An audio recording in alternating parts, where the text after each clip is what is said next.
Halo Effect by Alex51324. Chapter 7.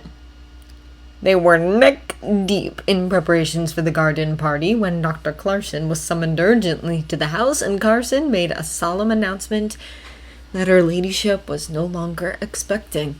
Everyone was aghast. A little excessively, Thomas thought, considering they barely just found out there was a baby at all, and none of them would have had anything to do with it if it had survived to be born. But O'Brien seemed to be taking it especially hard. Alongside the wailing and rending of garments over the poor dead baby, there was also a decision to be made, whether to postpone the garden party or cancel it entirely. Thomas wasn't sure which to hope for. Postponing would mean a lot of extra work, but canceling it would mean wasting the work they'd already done. But when it was announced that the party would go forward as originally scheduled, he knew that was what he ought to have been hoping didn't happen, because now they had to work twice as fast to make up for lost time. Miss Patmore and Anna came back just in time for the garden party, the former wearing a pair of smoke-glass spectacles, and the latter taken aback by how much had happened in her absence. There wasn't much time to catch up, though, because of how much they all had to do. Apparently, circulating among the guests at the party was now considered too taxing for her ladyship, so the new plan was to park her on a chaise lounge beneath a canopy near the center of the action. It fell to Thomas to set up these accoutrements on the morning of, in the copious spare time he had between putting out the tables and setting them, and O'Brien took what he had no trouble interpreting as sadistic delight in insisting that he reposition the chaise lounge, then the canopy, then the chaise again, to ensure that her ladyship would not at any point experience the inconvenience of having the sun in her eyes. Once everything was finally positioned to her satisfaction, she sent him to the house for additional cushions, and then back again for different ones. Honestly, it was almost a relief when the guests started arriving, and all he had to do was go around with trays of food and drink. The one subject on everyone's lips was war. Quite a few of the guests, from what Thomas was able to overhear, hadn't been paying much attention to the international situation before yesterday, when Germany, already at war with Russia, had declared war on France as well and immediately invaded Belgium. The reaction seemed divided between those who sagely stated that they had been saying all along that this was what Germany had in mind, and those who were shocked that a war involving far-off countries, barely remembered from school geography lessons, was now on England's doorstep. One lady seemed to be saying, "We were just in France only last autumn," every time Thomas walked past her. He had just collected a tray of ices from Daisy when Carson came hurrying across the lawn with a telegram on a silver salver.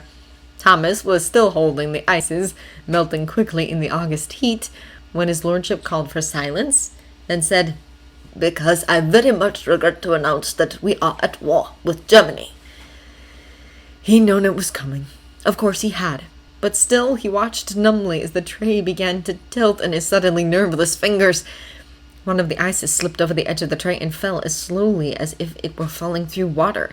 Daisy, standing to one side of him, yelped as the dish shattered. Anna, on his other side, caught the tray before any more could join it. Her sharp, "Watch it!" called him back to himself. In any other circumstances, a lapse like the one he'd just made would have drawn Carson's immediate and wrathful attention, but he was caught up in the family's shocked reactions and didn't notice. A small and distant part of him realized that he ought to be relieved, but mostly he didn't care. "What's the matter with you?" Daisy asked. "His friend is going," Anna explained. "To the war?" Daisy asked. "Yes, to the war," Anna said. "Thomas, why don't you—" She trailed off. Yes, what could he do? He felt as if he might shatter at the slightest movement. Miss Patmore came over and started whittering about the ices. Thomas thought vaguely about upending the tray over her head. "No one's going to want them right now," Anna pointed out. "Why doesn't Thomas take them back up and put them in the icebox until they're ready to stop thinking about eating again?" Miss Patmore agreed more or less, although for reasons Thomas could not be bothered to understand, the ices had to be put back in the ice cream freezer. He'd not have cared either, except that Daisy was sent with him to do it, and that meant several more minutes before he'd be in no one's sight. "I'm sorry," she said, when they were about halfway up to the house. "About your friend?" "He isn't going to die," Thomas snapped. "He's going into the medical corps. He'll be fine." Anna watched Thomas's retreating back for a moment, not quite remembering, until she saw Miss Hughes approaching, that there were other things she was supposed to be doing. But Mrs. Hughes, when she arrived, just relayed to Anna that they were waiting a bit to serve any more food or drinks. "Where's Thomas going?" she added.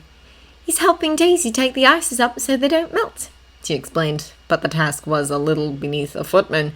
It would have made more sense for her to do it, so she added, It seemed like a good idea to get him out of public view for a minute. "Oh, His friend is going, she explained, to the war. the one who wrote that awful letter about Mr. Bates." No, well, I suppose he will too, but I meant Mr. Fitzroy, the one we went to Kew Gardens with. "Oh," she said again in a tone of greater understanding. "I see. Well, he won't be the only one with a—" She hesitated for a fraction of a second. "Sweetheart going to the Connors." No, I suppose not. The only man, though. His employer, Mr. Fitzroy's, I mean, is making all of his manservants go. Can he do that? Miss Hughes wondered. I don't think he can make them exactly, but he can sack them without a character if they don't do as they're told, Anna explained. Mr. Fitzroy decided on joining the medical corps. Oh, that shouldn't be too bad, said Miss Hughes. Do you suppose Thomas will want to go with him? Anna hadn't thought of that. Well, when we talked about it on the way to Kew, he said he'd have to be dragged kicking and screaming. But that had been before the cigarette lighter, which seemed to mark a change in their relationship. He might feel differently now, though. Well, let's not put the idea in his head, Miss Hughes advised. I don't think military life would suit him. The next few days' papers were full of the news that British manhood was turning out in unprecedented numbers to answer the nation's call. By the end of the week, they were admitting that, in fact, the nation's gallantry was overwhelming the Army's ability to process new recruits, especially given that they were busy getting the soldiers they already had to France and Belgium. One of the picture papers had photographs of men doing military drill in their civilian clothes because the Army didn't have enough uniforms to go round. Foolishly, Thomas began to hope.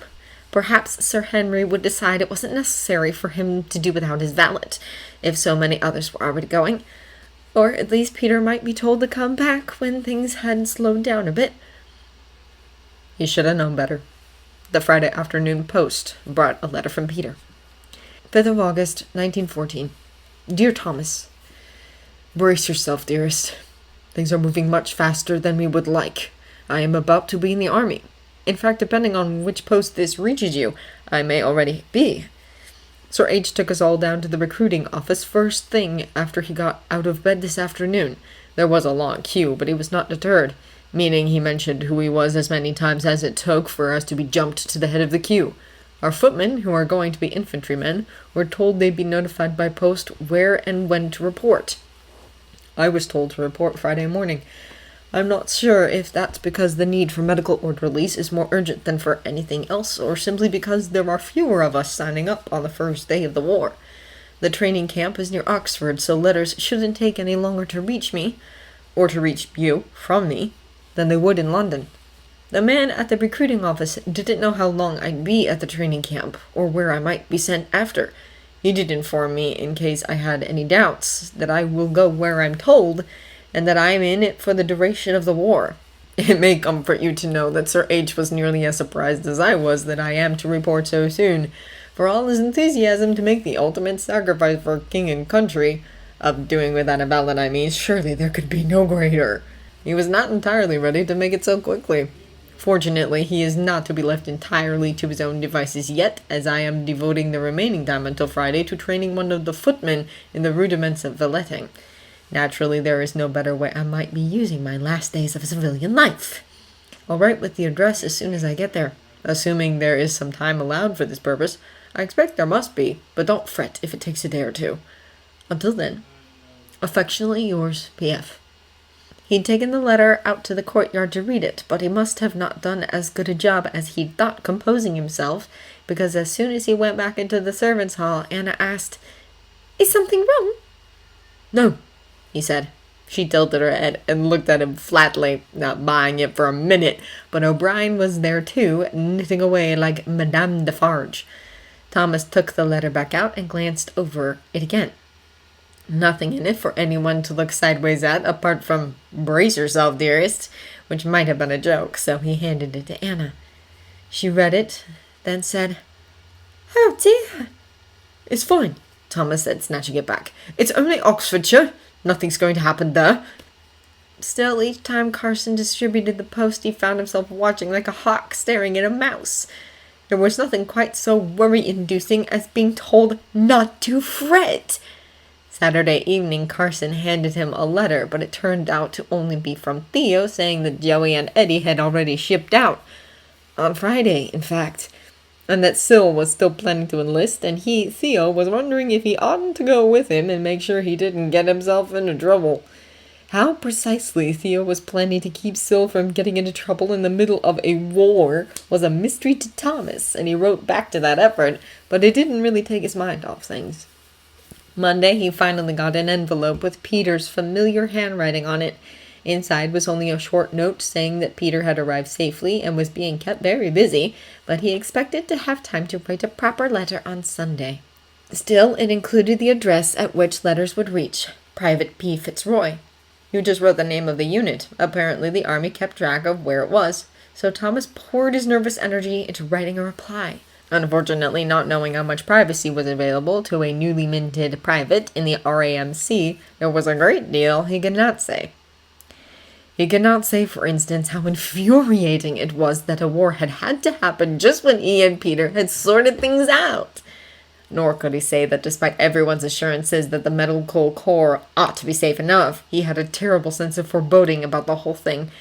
And he certainly could not describe any of the things he'd do to and with Peter were they actually in the same place at the same time. Instead, he passed along Theo's news about Joey and Eddie and Syl, and then, having done nothing of interest himself, he'd already written Peter about O'Brien's attempt on him and Bates back in the time that everyone was already starting to refer to as pre-war. He was reduced to recounting upstairs gossip. "Did I tell you that Lady M, the eldest daughter, was supposed to marry Mr. M, Lord G's heir? Well, it's off now. She put off giving him her answer, for some reason. And then her mother, Lady G, of course, fell pregnant. If it had been a boy, Mr. M would go back to being a solicitor from nowhere, so naturally Lady M wouldn't want him in that case. Then Lady G lost the baby. No wonder at her age. But Mr. M figured that was why Lady M was stalling and called it off. I'm not sure what he was expecting, really. She hated him when he first showed up, and all that's really changed is that she finally got used to the idea that the law is not going to magically change, just so she can be Countess of Grantham in her own right. It must have been a hard adjustment to make, realizing the entire world doesn't actually revolve around her. He also wrote of the alliance that had formed between Miss Patmore and Miss Bird, which had resulted in Miss Patmore's finally wresting the keys to the store cupboard from Miss Hugh's hands, and of William's eagerness to join the army, forestalled at the moment by his dear old dad, who, reasonably enough, couldn't quite face the idea of losing his wife and only son in one go. None of it was anything Peter would care about, but it was what he could say, so he said it. The letter, when he mailed it, was thick enough to require an extra stamp. Finally, the promised Sunday letter came. August 9th, 1914. Dear Thomas, so far army life is not too bad, but not much fun either. There are about 200 of us who arrived at the same time, but they work us in groups of 50, so I am getting to know the blokes in my group. I have not encountered any sympathetic souls yet, but most of them seem decent enough. They mostly keep us busy with marching, military drill, and PT, which stands for either physical training or physical torture, depending on who you ask. When we're not doing any of that, we're cleaning our barracks, which is a tent, or getting ready to have our uniforms inspected. When it comes to the latter, my skills are in high demand. You have no idea how many men there are in the world who don't know how to cope with a loose button or even polish a shoe properly, some of them. Rumor has it that next week we may begin learning some first aid, but I'll believe it when I see it. Rumors go through the camp like a contagious disease. I'd specify which one, but no medical training yet. By supper time the first night, we'd all heard that the war was over and the Hun were fleeing back to Germany with their tails between their legs. A few of the chaps were disappointed to have it all over before they'd had a chance to do their bit, and more were worried about losing the prospect of steady work. but I think most of us would have been perfectly happy to turn around and go home. Quite a few of the others seem to have had the same idea I did about joining the medical corps to stay out of the way of the enemy. Many of them are family men with wives and even children who are quite keen to do their bit, but wish to avoid combat for obvious reasons. We've also got some who spare no opportunity to talk about how they'd rather be in a fighting unit, but their mothers or sweethearts insisted they do this instead. And a few pacifists who were shocked and dismayed to learn that we drill with rifles, although they say we won't actually be issued any on duty, and no one said whether we'll learn to shoot them. Right now we just carry them around and try to remember what we're supposed to do when someone shouts, "Port arms," etc. Then there's the ones who are hoping to spend as much of the war as possible in the company of pretty nurses. No one knows for sure whether the army hospitals will employ nurses or not, but speculation on the subject is rife. An even greater subject of speculation is where we'll be sent once we're done training. The men in charge of training us won't say. Some of the blokes wonder if they're keeping it a secret because they're sending us somewhere we won't want to go, either to do first aid at the scene of the fighting or, in the case of the keen ones, on some remote colonial outpost untouched by the war to replace the experienced orderlies while they're off tending war wounded. My own theory is that they aren't telling us what they're going to do with us because they don't actually know yet. If I can find a spare minute, I should write to Eddie. If there is anything to know, he'll know it. He's in France, did you hear? I suppose it makes sense that they'd need at least some of the medical corps over there. One thing they have told us is that we generally get a bit of time to ourselves on Sunday afternoons for writing letters home and things like that, so you can expect at least a weekly letter. I'll write more often if I can manage it. Light a cigarette for me. Affectionately yours, P.F. Gradually, Thomas got used to inhabiting a world in which Peter was at a military training camp near Oxford. As promised, he wrote a long, newsy letter each Sunday and usually some shorter notes in between. Thomas was determined to write at least as often as Peter did, but struggled to find things to say. The trouble was, Thomas's life was staying the same as always, while Peter's was changing, as he became part of something that, no matter how much Peter told him about it, Thomas couldn't really understand. "We've started practicing maneuvering stretchers," one letter said. "You go in groups of 3, one to pretend to be the patient, while the other 2 carry him. Playing the patient is a coveted role, even though you get dropped a lot, because you get to lie down for a minute. I'm working on developing a scoring system where you lose points for lapses in verisimilitude, for instance, clutching the edge of the stretcher to avoid being dumped off." When they'd worked together at Lady Waterstone's, Peter had always been suggesting games to make their work more interesting. There'd been a long-running one about collecting the shoes outside family and guest bedrooms without being seen, with bonus points for new misses. If someone opened their door, for instance, but you managed to duck into a different doorway before they spotted you, or strangest place you found a wine glass after parties.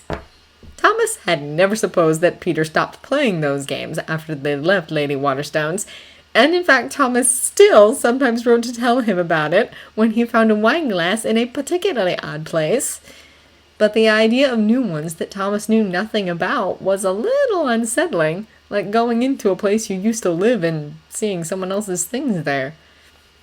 Still, Thomas would certainly rather be told about the new things in Peter's life than be in complete ignorance of them.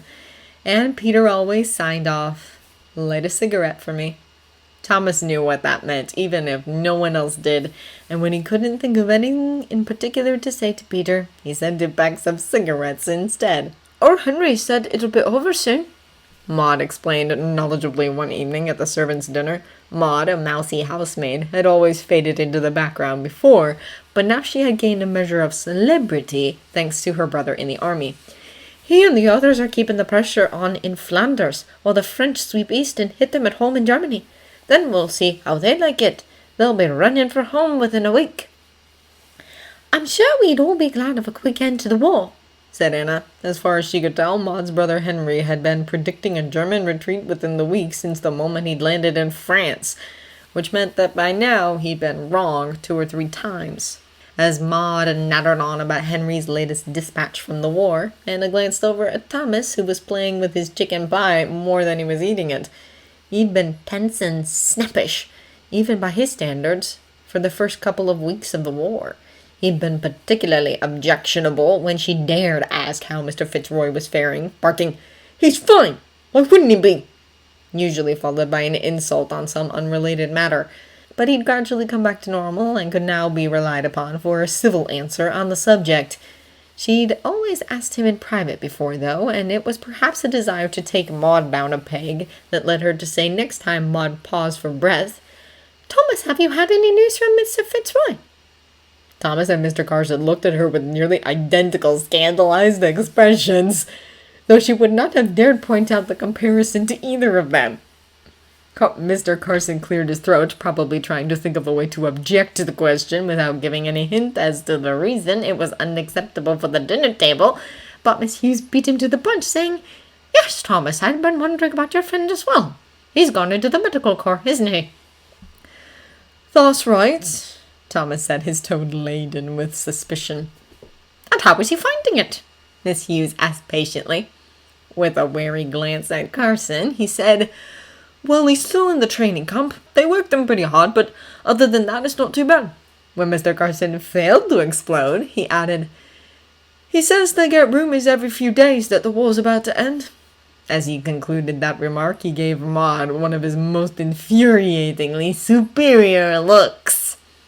Before Maud could reply, Mr. Bates asked, "Have they said yet where he'll be stationed?" Thomas shook his head. "Not yet. The officers in charge have told them the plan is to ferry the wounded across the channel as quickly as possible so they can be cared for in existing hospitals, so we think that means there's a decent chance he'll be somewhere in England, but they'll also need some of them to look after the wounded men on the journey from the battlefields to the ports and on the boats as they're making the crossing." One of his latest letters had said that there were all sorts of rumors circulating about the possibilities. "That could put him any of those places." "But he won't even be near the fighting?" Maud asked a bit condescendingly.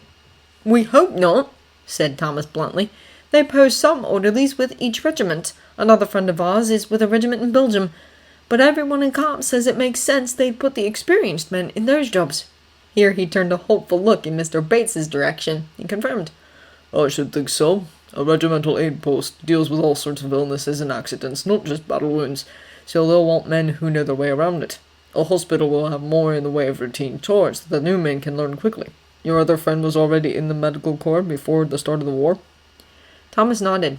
"Been in it for ages." Anna wondered if that was the one who wrote the awful letter about Mr. Bates. Well, even if it was, she had better not wish him ill. After all, he'd only reported what was generally said about Mr. Bates, even if it wasn't very flattering. From Mr. Bates's other side, Miss O'Brien snorted.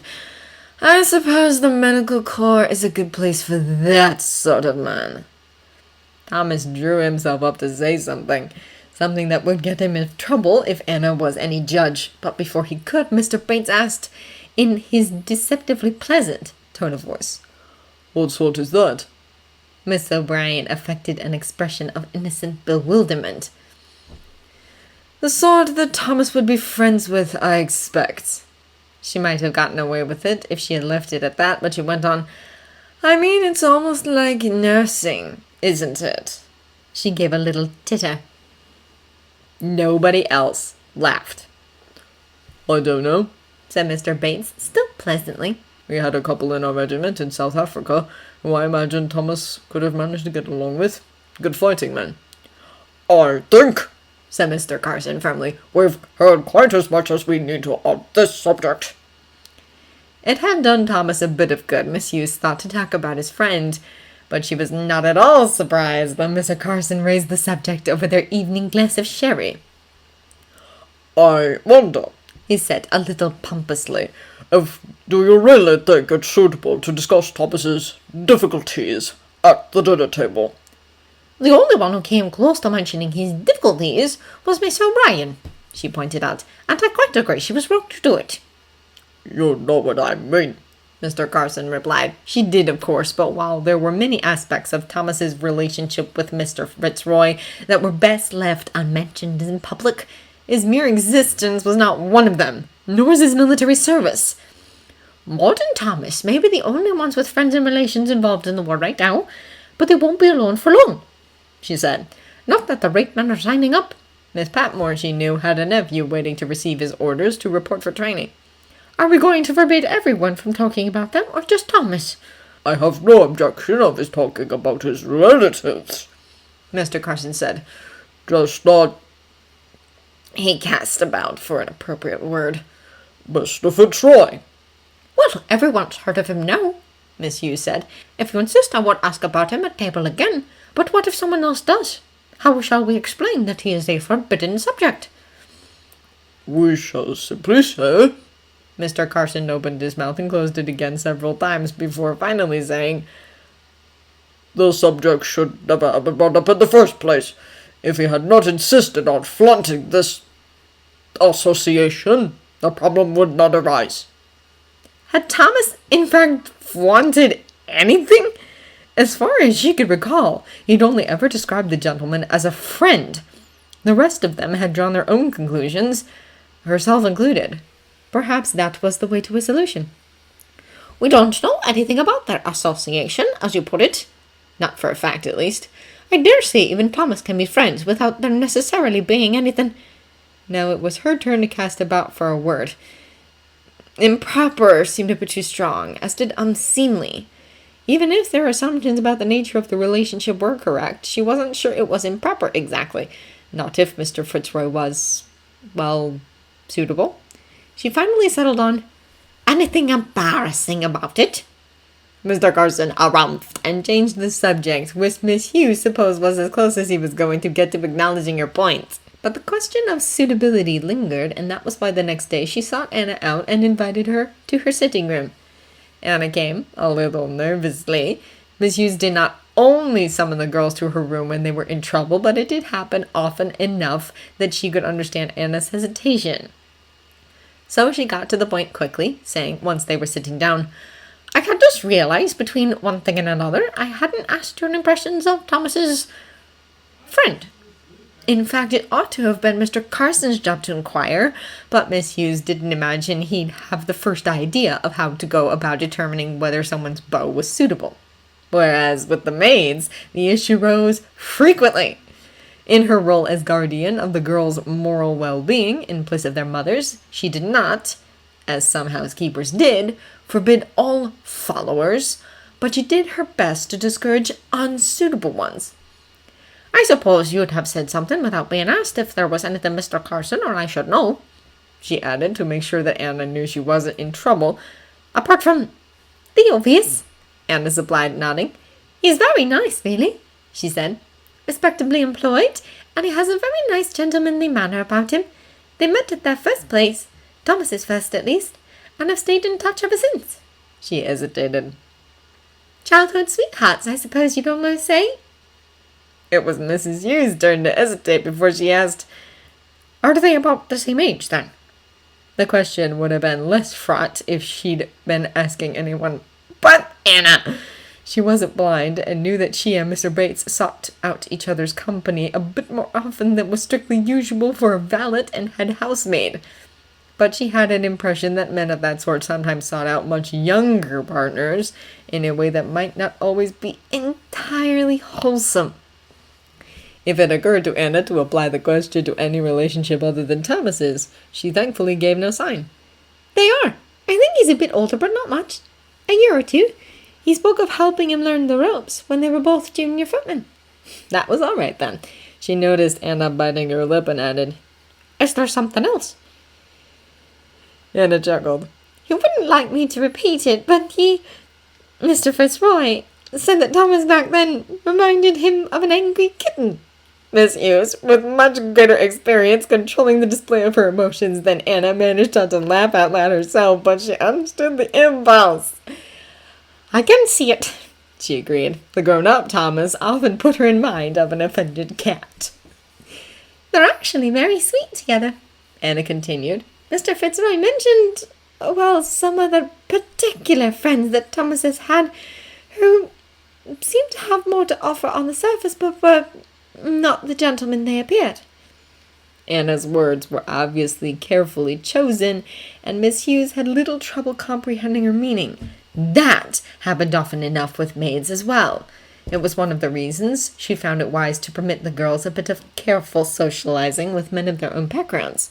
They were less likely to have their heads turned by false promises if they had a realistic prospect in view, and if a girl was going to leave service, she would much rather it be for marriage and motherhood, rather than in disgrace.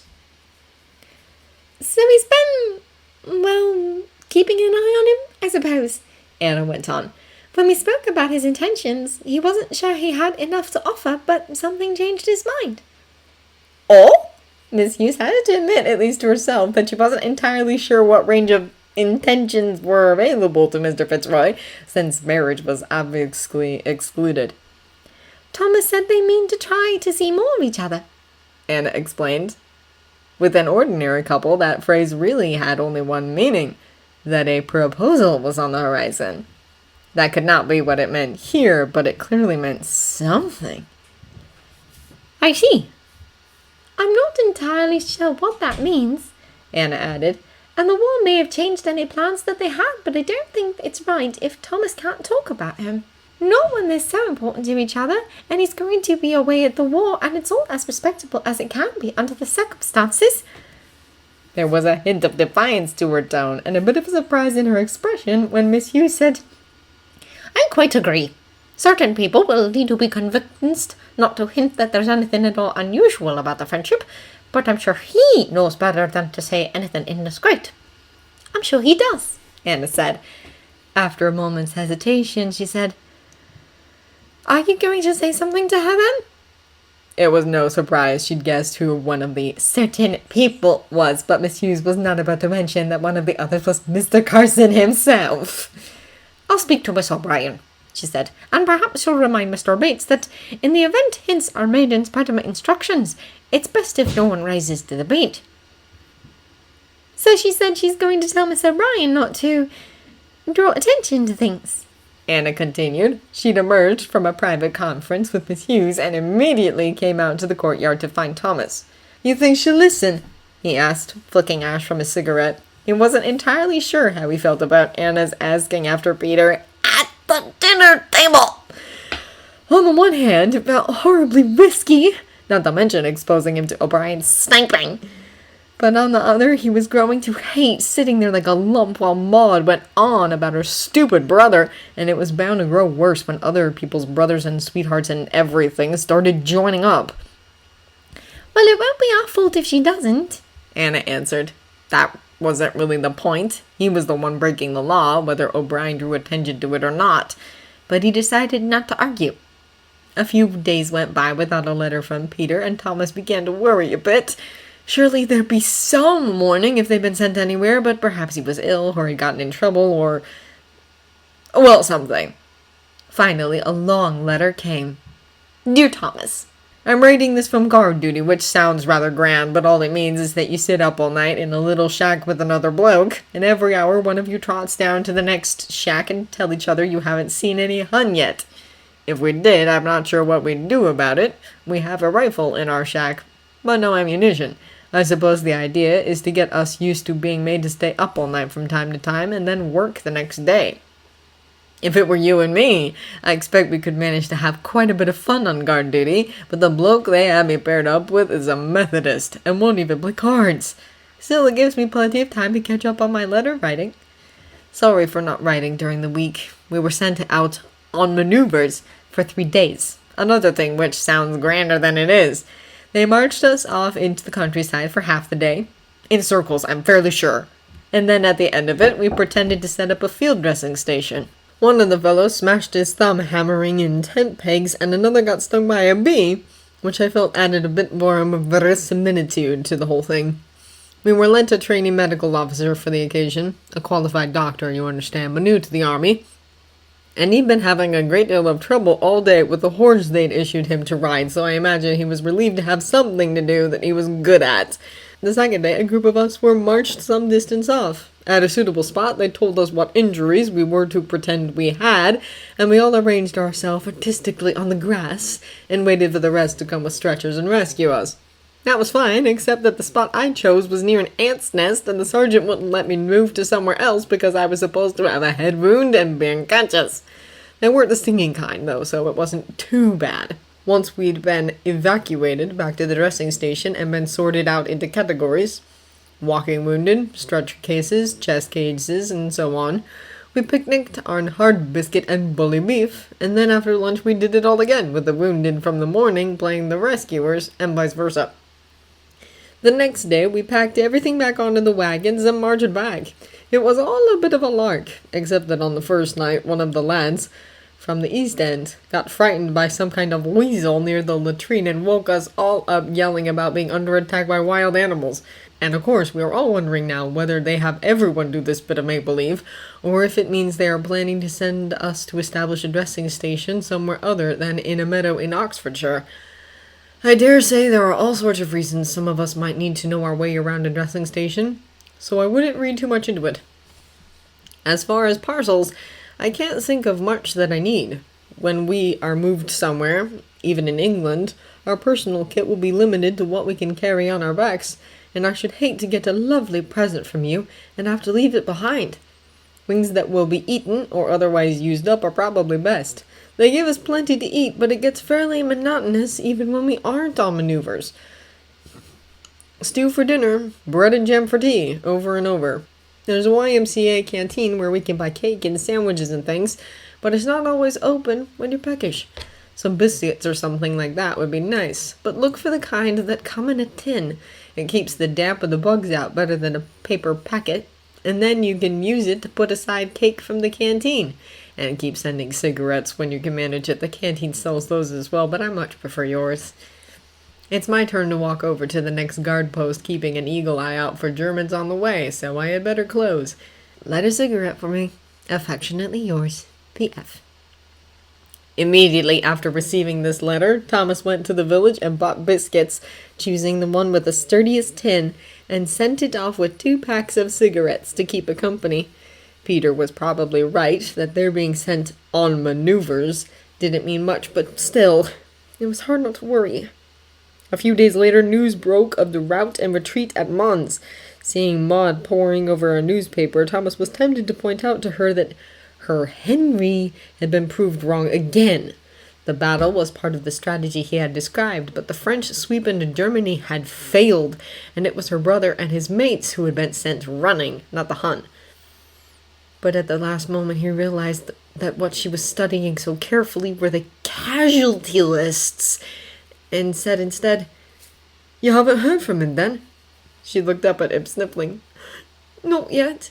I think they send the telegrams before they put anything in the paper," he pointed out. She nodded. "They must. I'm looking for names of his friends, really."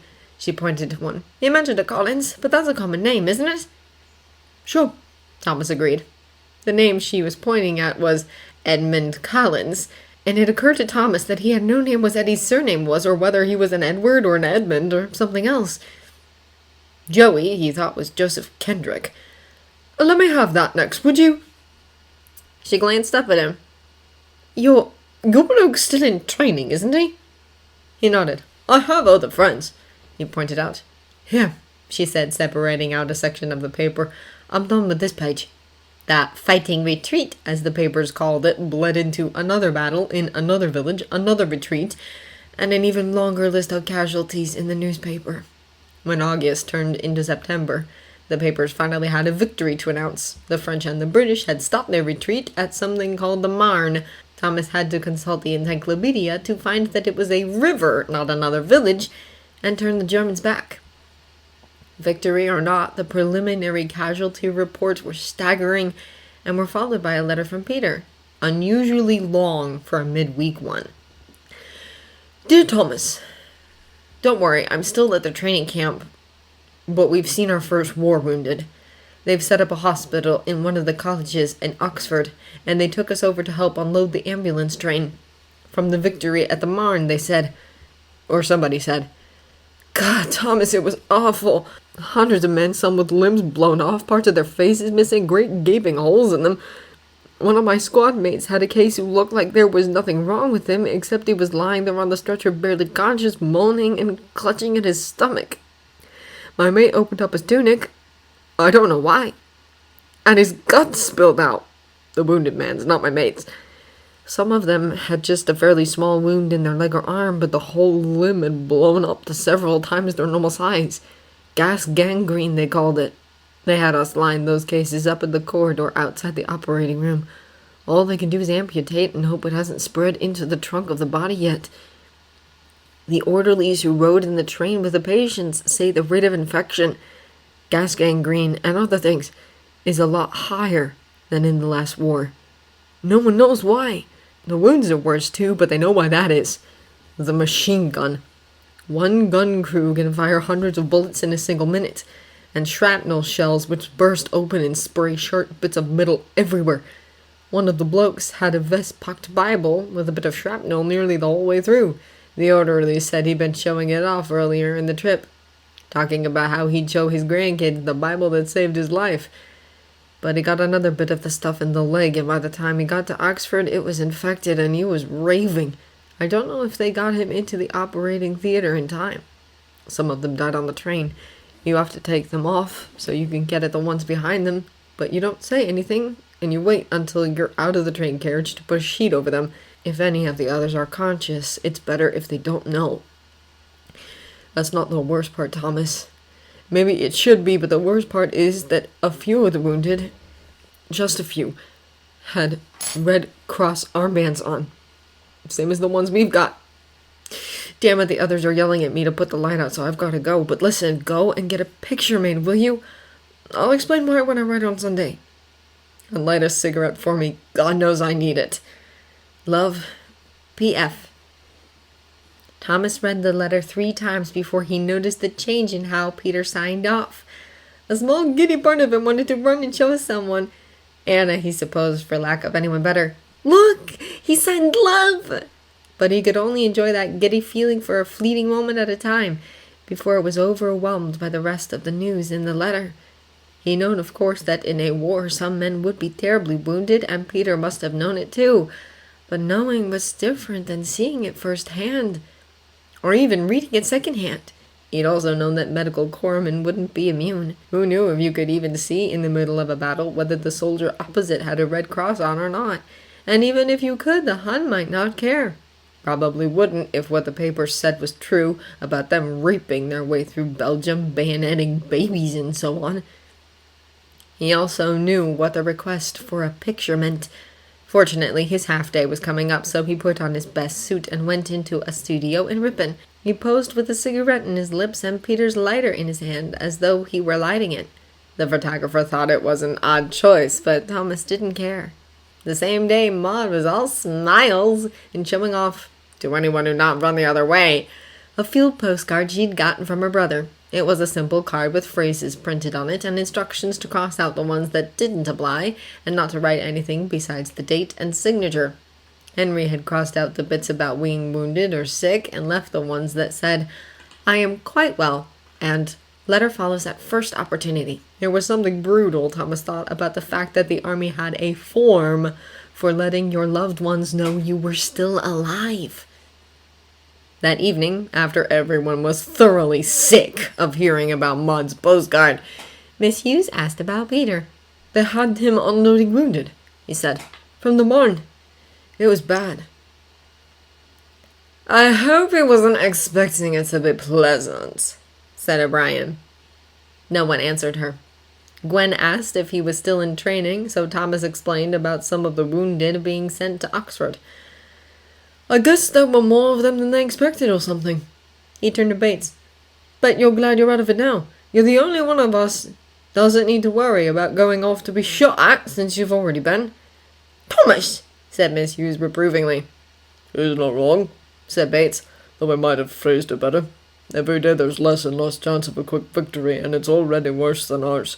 It said in the paper there was one day last week that the French lost as many men as we did in the entire South African War.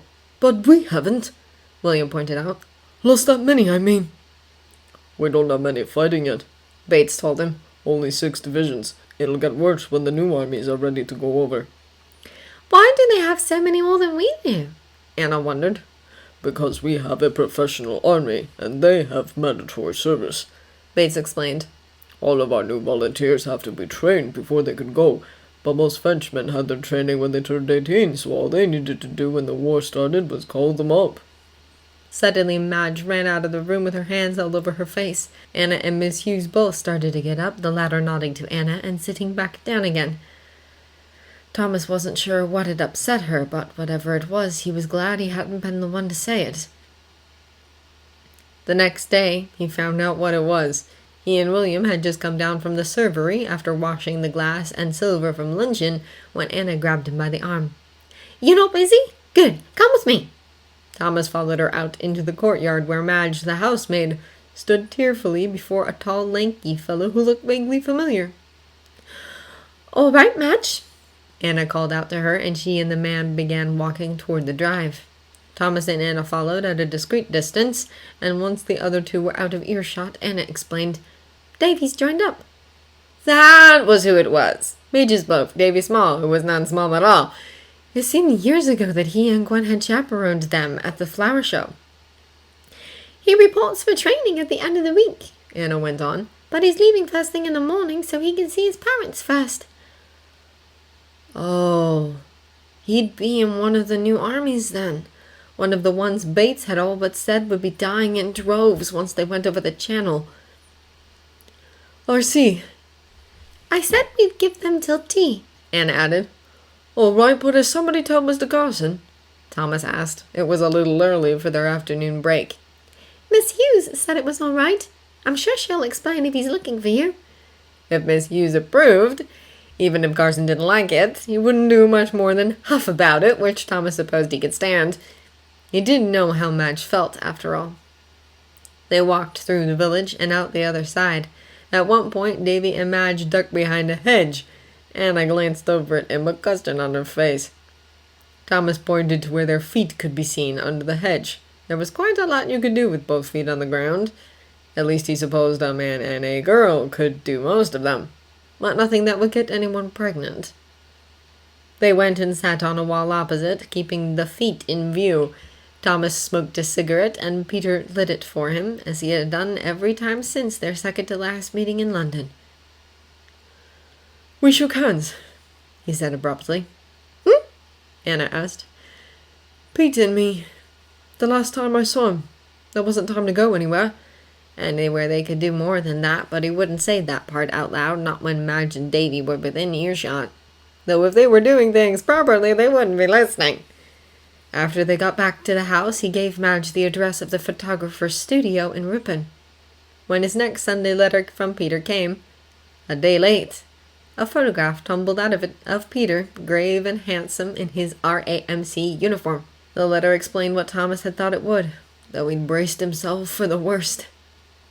They told us the other day, right after we got back from unloading the train, that they're setting up some new hospitals in France and a lot of us will be sent there. Apparently it took longer than they planned on to get the wounded back to England. There were a lot of delays and I think more of them than anyone expected. They think that's why so many were so badly off, because they weren't treated as quickly as they ought to have been. The new hospitals are to be on the Channel ports, so not very near the fighting, but we were all pretty spooked, especially after what we saw on the ambulance train.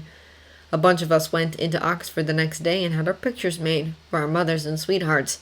As you know, I haven't got a mother. Please do send me one, though. The done thing here in camp is to put it in your cigarette case and keep it near your heart.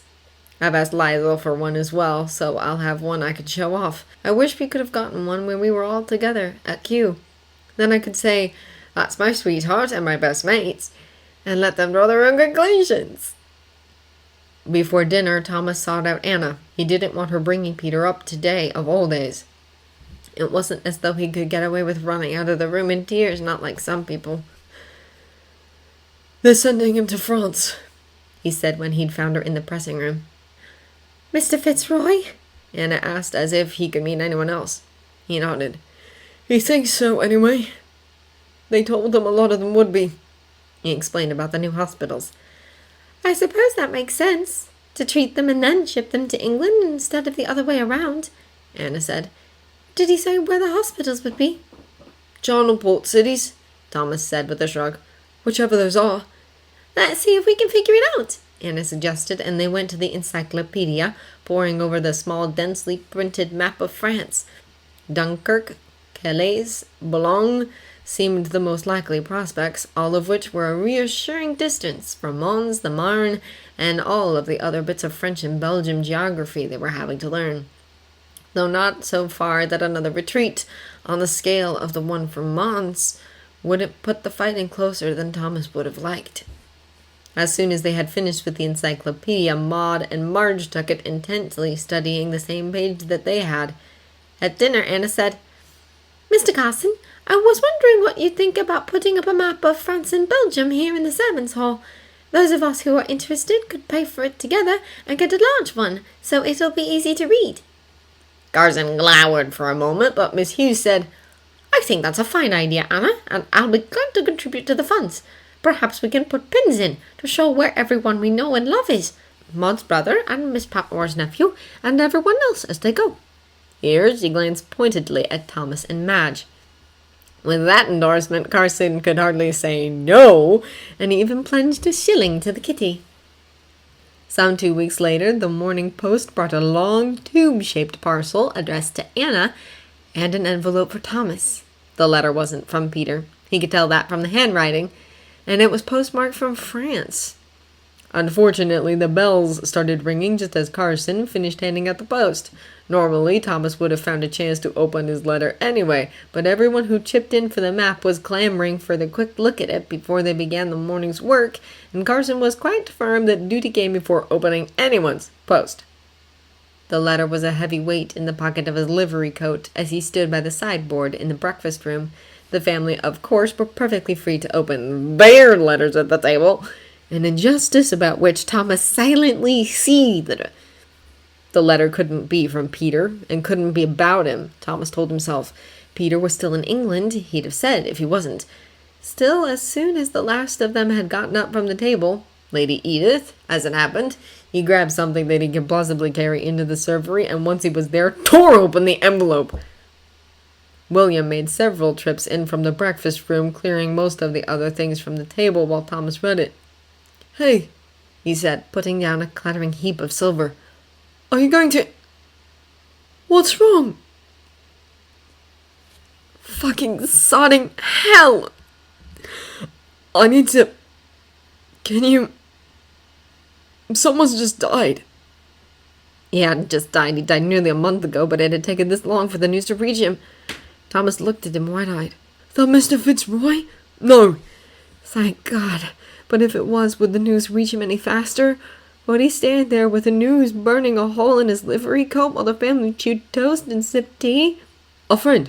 Someone else." "Eddie. Eddie, who told Peter to go into the medical corps where they worked you like a dog, but at least you didn't get shot at." Thomas wondered which of the Edwards and Edmonds from that casualty list had been him. Thomas still didn't know what his surname had been. "Go on then," William said, nodding towards the stairs. "I'll deal with this lot. Thanks." Thomas went to the courtyard, lit a cigarette, and read the letter again. "Dear Thomas, hope this finds you well, and see, I've heard that if anyone else knows how to get a hold of PF these days, it would be you. There's something he ought to know, he and Eddie being mates, I mean. Because Eddie's dead. He was killed outside..." Here the place name had been crossed out thickly in black ink over Joey's penciled scrawl. Men in the war had their letters read and censored by their officers, blacking out anything the Germans might want to know. That had been one of Maud's pieces of wisdom passed on from her Henry. "They had him gathering up wounded, I guess, in the fighting retreat. Not much of a surprise that the Hun would fire on medics, really. They say he'll get a medal, or somebody will. His sister, I suppose. He has a sister he writes to." This was crossed out in pencil. He had a sister he wrote to. "I'm all right, by the way. I'm here in..." crossed out. "At the casualty clearing station, that's how I got the news. From some of Eddie's other mates. But I've got a wrinkled ankle of all the stupid bloody things. I slipped while we were crossing a stream, so now I get to sit on my arse for a couple of weeks. Go figure. My mates said they'll try not to win the war before I got back, but I don't think there's much danger of that. It's bloody awful over here. Not at the CCS, that's all right, but otherwise, Whoever invented the machine gun ought to be tied to a post in front of one. Anyway, do me a favor and tell Peter the news if you know where to write to him. And I wouldn't say no to a pack of Woodbines if you have a minute. French cigarettes are crap. Your friend, Joey K.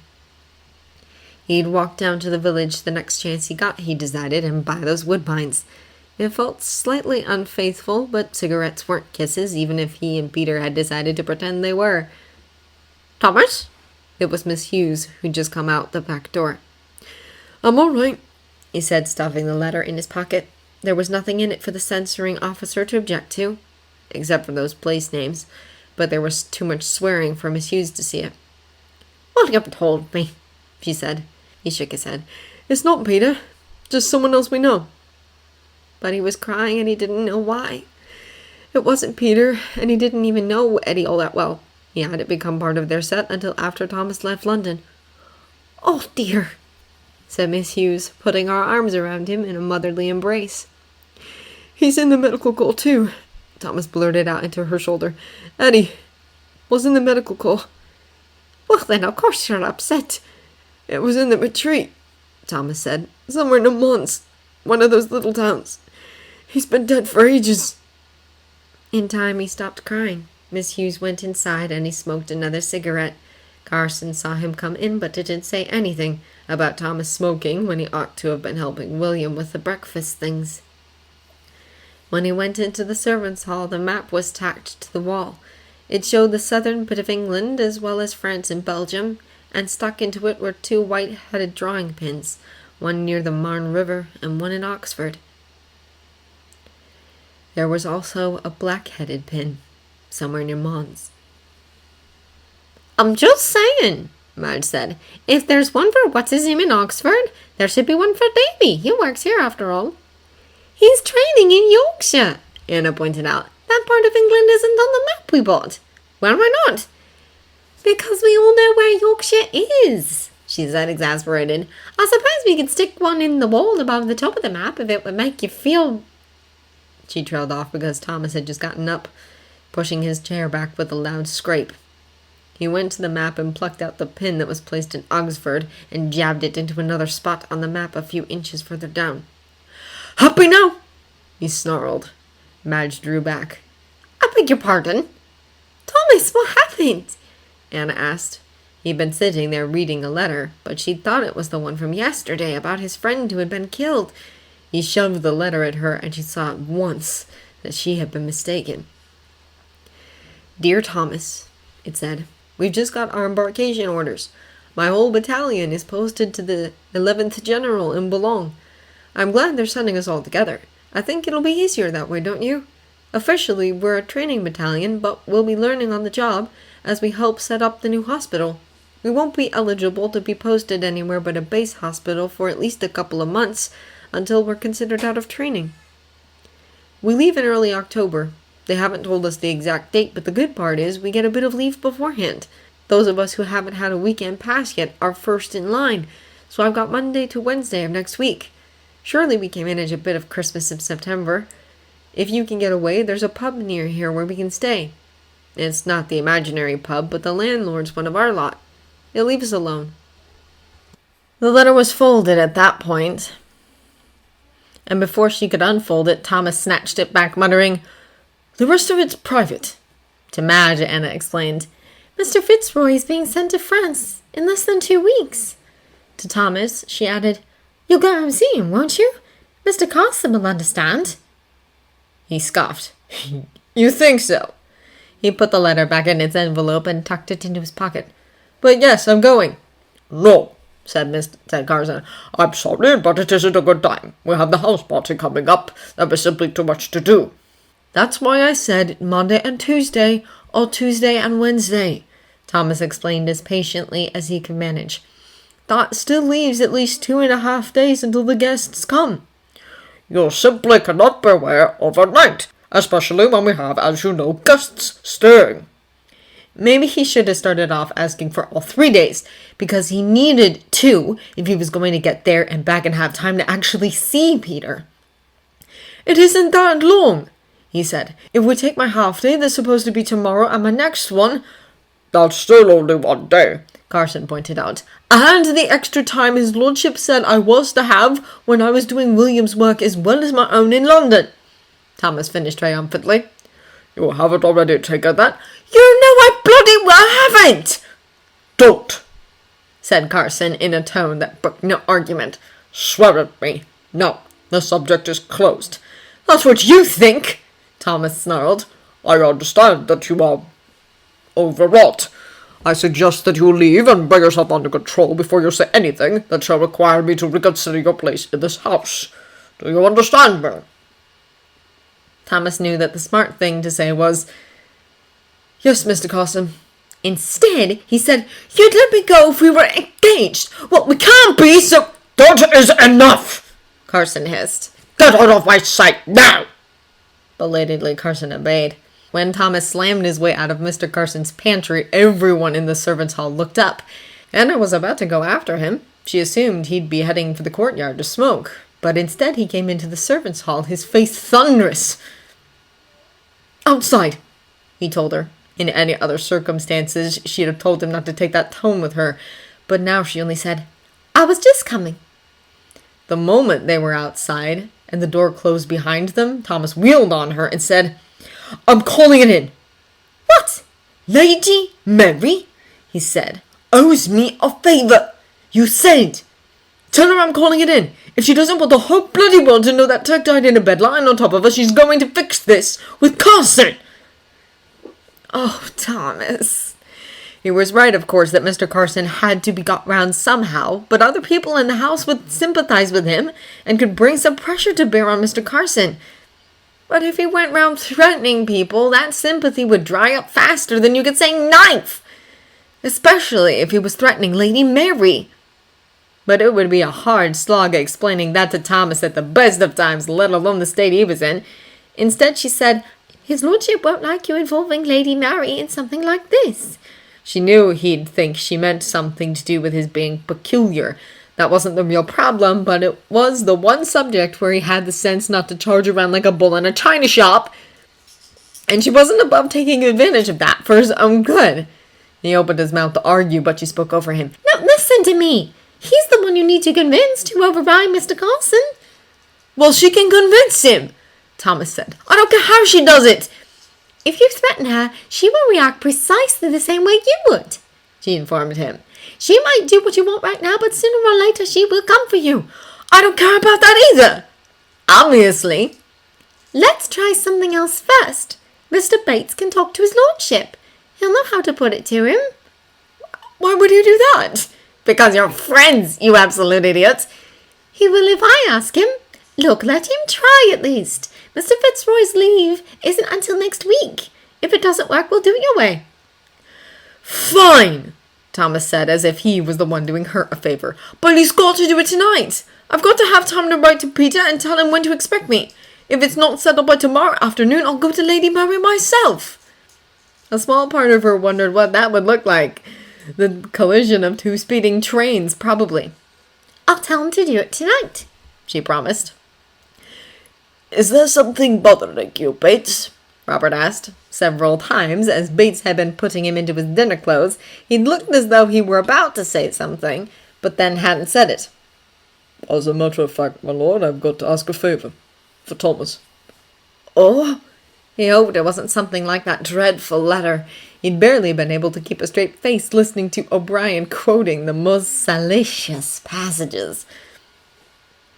His friend is being sent to France, Bates explained. There's his particular friend. The one in the medical car, Robert said. He'd hoped Thomas didn't expect him to do anything about it. He apparently didn't have enough pull with the War Department to get himself back on active duty, let alone interfere with the assignment of a complete stranger.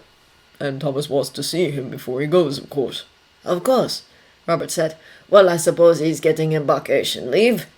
If he wasn't, there wasn't anything Robert could do about that either. Yes, next week. Thomas has asked for Monday and Tuesday, or Tuesday and Wednesday, so we can travel down to Oxfordshire and see him. Was that all? That was easy enough. Fine. He can arrange it with Carson. That's the thing, Bates said. Mr. Carson has already told him no. I wouldn't normally be a party to undermining Mr. Carson's authority, but... But, Robert repeated. Yes, I know. Bates was doubtless reminded of the same incident that he was from their time in South Africa. And another friend of theirs, also in the medical corps, was killed in the retreat from Mons, but Thomas just found out yesterday. So, naturally, he's... I understand. Anna says he's ready to do something foolish if Mr. Carson can't be brought round, so we thought it best to put the situation in your hands. Quite right, Robert said. I'll speak to Carson after dinner. Even without Bates's warning, Robert thought he would have noticed that Thomas was unusually twitchy at dinner. He pretended not to notice, and Carson did so as well, but as Thomas brought out the pudding, his hands shaking slightly, Cora asked him what was wrong. Thomas drew in a deep breath, and before he could answer, Robert told his wife, I'll explain later. Cora may have already known about Thomas, but he wasn't about to broach the subject in front of his daughters. He's had some bad news. Oh, she said. Carson, I'm sure you and William can manage, can't you? Certainly, my lady, Carson said and dismissed Thomas. A short while later, once the ladies had gone out and Carson was bringing him his port, Robert said, Carson, when you've finished here, I'll speak to you in... He'd been about to say the small library, but the ladies were in the main library, and there was nothing to stop them popping in to see what he was doing. As a matter of fact, it might be best if we spoke in your pantry, now that I think on it. My lord, Carson said. I am at your disposal. So they went down, leaving William to clear the rest of the dinner things away. In the butler's pantry, Carson saw him seated in front of his desk and then stood respectfully behind it. Please sit down, Robert said. It's your room. Carson didn't sit, of course, and Robert felt rather loomed over. He had given a great deal of thought to how to broach this subject, and he began, The army, you know, grants embarkation leave as a matter of routine, so that the soldiers have the opportunity to make their farewells. I think that likewise we should, as much as we can, extend the same courtesy to those to whom they wish to make their farewells. In principle, I don't disagree, my lord, Carson said, speaking as carefully as Robert had done.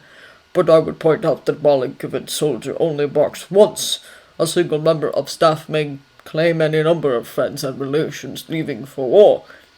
Brothers, fathers, fiancés, certainly, but we must draw the line somewhere. It was a fair point, so Robert nodded. I agree. If the number of requests from any one person becomes excessive, we shall have to reconsider the matter. That seems sensible, my lord, Carson agreed. Clearly, Carson wasn't going to be the one to acknowledge who they were really talking about. Thomas, for instance. I don't believe he has any family to speak of. Not that I'm aware of, my lord. Well then, we should certainly make sure that he won't be given time off for everyone he knows, but I dare say he's entitled to at least one. If what Bates said was correct, this was the one he would choose, if he only got one. My lord, said Carson abruptly, I beg your pardon for raising such a subject, but are you aware of the nature of this connection? I know as much about it as I need to, Robert said quickly. Carson cleared his throat. As you know, my lord, I am responsible for the moral welfare of the male staff. I admit I am not entirely sure how to discharge that duty when it comes to a man with Thomas's problem, but I do not believe it right to encourage him in this sort of thing. I understand that some men cannot help having certain inclinations, and I believe him to be one of them, but the law and common decency demands that he do his best to suppress those urges, romanticizing them, indulging him as he elevates them to a level of a natural relationship, cannot end well for him. Robert sighed. Carson, I don't like to override your authority when it comes to the staff under you, but if the worst happens, if this Mr. Fitzroy, Carson supplied. If Mr. Fitzroy is killed, I will regret not doing so. I know this for a fact, and I believe that you will regret it too. My lord? Carson asked. I've been in this position before, you see. he explained. "In our regiment in South Africa, we had a couple like that, and I use the word in its precise sense." I see, Carson said faintly. "One of them, Corporal Woolcott, was bitten by a venomous snake. He was expected to die, and indeed he did, although it took hours. His friend, Private Granby, was meant to be on watch that night, but asked to be let off, so he could sit with Woolcott as he died. Another man, Bates, in fact, had agreed to take over for Granby, but the sergeant who was in charge of the watch roster refused to make the change and said he'd have Granby brought up on charges if he wasn't at his post." He took a deep breath. "Bates came to me and asked me to sort it out, but I didn't think it right to countermand an order my sergeant had already given. It's not fair cricket, you know. But it was the wrong decision, and to this day I cannot think of it without shame." He'd sat with Woolcott as he died in agony. He and Bates both had, but they hadn't been the one he wanted. What he ought to have done, wished he had done, was go to Granby's watch post and personally relieve him. But he hadn't thought of that until it was much too late. Granby had been killed a few weeks later in a minor action. He'd been reckless. No one said it, but they all knew he wanted to die. They buried him next to Woolcott. "So," he said, getting up from the low chair where he sat, "I really feel that I must make the right decision now. I ask you to understand, even if you do not agree." my lord. Carson said. "Would you like to tell him, or shall I?" That was another solution he thought of later. He could have gone to Sergeant Graves and given him the option of reversing his decision, let him take the credit. Graves had not been a popular NCO even before that incident, and all of Granby and Woolcott's friends had hated him afterwards. I think, my lord, that since you feel so strongly about the matter, it might be best if you did so." "Very well. I'll speak to him in here, if you don't mind." He was probably about to be sacked, but Thomas wasn't sure he cared. Carson and his lordship had been shut up in Carson's pantry for what seemed like ages. Everyone else was grumbling about when they were going to get their dinner, but Thomas felt like he might be sick. "It'll be all right," Bates said, not for the first time. Thomas shook his head. Even if he wasn't sacked, even if Carson didn't say a word about, "You know, I bloody well haven't," and that stupid thing Thomas had said about being engaged, Christ, what have we been thinking? Even without all that, it wasn't going to be all right because Peter was going to France where people got killed. Thousands in a single day. Only he did care, really, if he was sacked or not, because if he was, he'd have to go there, too. And he didn't want to. Carson appeared, and everyone jumped to their feet. Thomas a few seconds later than the rest. "Thomas," he said. "his lordship will see you." Numbly, Thomas followed Carson to his pantry. "Thomas," his lordship said, "Carson and I have spoken about your request for some time off to see your friend before he leaves for France." Oh, he just bet they had. "You understand, of course, that we can't allow time off every time someone has a friend going to join the war." "Yes, my lord," he said, but Carson's hand clamped down on his shoulder like a vise. "But," his lordship continued, "I don't think you've any family members that you'll need to see off. Is that right?" "Yes, my lord, none to speak of." He supposed Jamie might have joined up, but it wasn't as though he'd want Thomas showing up to say goodbye to him, even if Thomas somehow found out about it. "He hasn't either. My friend." In case that made any difference. His lordship nodded. "Well then, you should certainly go. No one should go off to war without a proper send-off." Apparently it did make a difference. Should he have mentioned that part to Carson? "Thank you, my lord. I'm grateful, and I'm sure my friend will be too." "Of course. And I hope you'll give him my best wishes. Now it was Monday to Wednesday of next week, wasn't it?" He nodded. "Yes, my lord. Mr. Carson didn't like the idea of my being away overnight, and I know it's an imposition, but with the way the trains are now, I'd have to turn round as soon as I got there, otherwise." "I understand. I dare say Carson and William can manage, and Carson, I'm sure Bates will lend a hand in any way that he can." "We will manage, my lord," Carson said, finally letting up his grip on Thomas's shoulder. Was he to have all 3 days then? "Yes, my lord, thank you." "I suppose you're the first among the staff to have someone important going to France, but who certainly won't be the last," his lordship said. Was that a trap? "There's more, my lord. One of the maids. Her brother's in the army, and he went over right at the beginning." "Ah." His lordship glanced at Carson. "Was she able to go and see him off?" "I don't believe she asked, my lord, although I would have to consult Miss Hughes to be certain." "Well, let her know she has a day or two coming to her if he's sent back on leave or for any other reason. And please inform Miss Hughes and Miss Patmore that I've asked that this type of request be granted whenever possible. I'm sure her ladyship will feel the same." "Yes, my lord," said Carson. "Well then, I'm sure I'm holding up everyone's dinner. Good night." He departed, and for a moment Thomas and Carson looked at each other. Finally, Carson sighed. "Be back at a decent hour on Wednesday." "Yes, Mr. Carson." "If you want back by the time I lock the doors for the night, you will have to sleep in the yard." "Yes, Mr. Carson." He seemed about to say something else, but then just shook his head and gestured toward the door. "Go. And tell Miss Patmore we are sitting down. Finally." Thomas went back into the service hall feeling substantially less grim than he left it. Peter was still going to France, but Thomas was going to see him first for 3 days, and he wasn't being sacked. "Well?" Anna asked as he slipped into the seat beside her. "He said I could go." "I told you it would work," she reminded him. She had. Now that it was all over, Thomas couldn't quite believe what had just happened. He discussed his boyfriend with Lord Grantham, and his lordship had said to give him his best wishes to Thomas's boyfriend.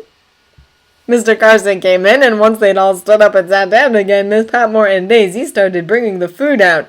Under cover of the general clamor of passing dishes, Thomas leaned across Anna and said to Bates, "What did you say to him?" Bates shook his head. "Most of it didn't need to be said." "Whatever that meant,"